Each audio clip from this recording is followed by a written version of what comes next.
అరే అసలు ఇది మ్యాచేనా? అసలు కంప్లీట్గా ఫిక్స్ అయిపోవాలా వన్ సైడ్ మ్యాచ్ అని చెప్పి. 286 స్కోర్ ఏంది భయ్యా? ఎస్ఆర్హెచ్ టీం అంతా మెంటల్ ఉన్నారు. అసలు వాళ్ళని ఎలా అవుట్ చేయాలి, ఎలా బాల్ కంట్రోల్ చేయాలి, ఎలా రన్స్ కంట్రోల్ చేయాలి వాళ్ళ నుంచి, ఇవన్నీ ఏం అవ్వవు. కానీ వాళ్ళని ఓన్లీ అవుట్ చేసే మార్గం మాత్రమే ఎంచుకోవాలి. రన్స్ కట్టడి చేయాలంటే అవ్వదు. కంట్రోల్ చేస్తా, డాట్ బాల్స్ వేస్తా అంటే కుదరవు. చూస్తారుగా బ్యాటింగ్ ఎండ పెట్లుందో అభిషేక్ శర్మ, ఎట్లా పడితే అట్లా కొడతాడు. ఆడౌట్ అయితే నెక్స్ట్ హెడ్ హెడ్ వస్తాడు, హార్ట్ నోట్లోకి వచ్చేలా కొడతాడు అనమాట. వాడు ఒకటే అనుకో, ఇషాన్ కిషన్. హ్మ్. వాడు ఎందుకు కొడుతున్నాడో తెలియదు. ఎందుకో తెలుసా? బీసీసీ కాంట్రాక్ట్ ఇవ్వలేదని శ్రద్ధతో, కక్షతో, ఇంకా ఏవేవో లోపల పెట్టేసుకొని అన్ని ఒకసారిగా నిన్న సెంచరీ కొట్టేశాడు భయ్య. అది కూడా తక్కువ బాళ్ళకి, 45 బాల్స్ ఏమో. అసలు ఏం కొట్టుడు భయ్య, పిజ్జా కొట్టుడు కొట్టిండు. నెక్స్ట్ ఆడౌట్ అయితే సరే పోనీ, వాడౌట్ కానీ నెక్స్ట్ నితీష్ కుమార్ రెడ్డి వస్తాడు, మన తెలుగు తేజం.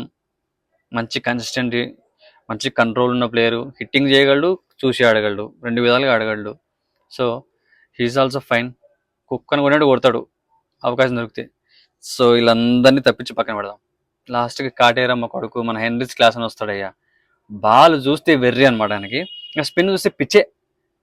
బాల్ చూస్తే 6లో ఉండాలి, ఇంకంతే. బాల్ వేస్తే 6లో ఉండాలి, అట్లా కొడతాడు కక్షతో. అని సెంచరీ చేసాం లాస్ట్ టైం చూసారు కదా, ఎట్లా కొట్టాడు, ఎట్లా చేశాడు సెలబ్రేషన్, అట్లా ఉంటుంది. అట్లా కొడుతుంటే అసలు మిగతా టీమ్స్కు ఫస్ట్ మ్యాచ్తోనే వార్నింగ్ ఇచ్చేసారు అనమాట. సో మేమైతే 300 కొట్టకుండా ఈసారి ఆగము, మీకు దమ్ము ఉంటే బౌలింగ్తో ఆపుకోండి అన్నట్లు ఫస్ట్ మ్యాచ్ 286 కొట్టేసి టాప్ 5లో 3 వీళ్ళే ఉన్నాయి లాస్ట్ ఇయర్.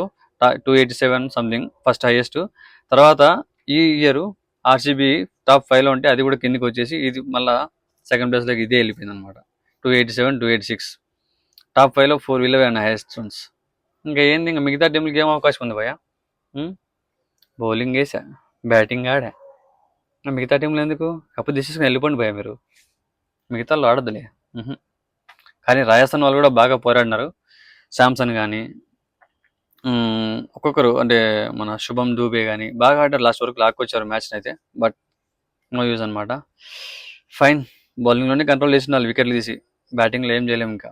ఎందుకంటే అంత స్కోర్ ఉన్నప్పుడు సెకండ్ బ్యాటింగ్ అంత స్కోర్ కొట్టాలంటే చాలా కష్టం, not easy matter. So better to all out them, not control them. You can't control. So SRH వాళ్ళు చాలా డేంజర్ భయ్యా, చూసుకోవాలి ఇంకా.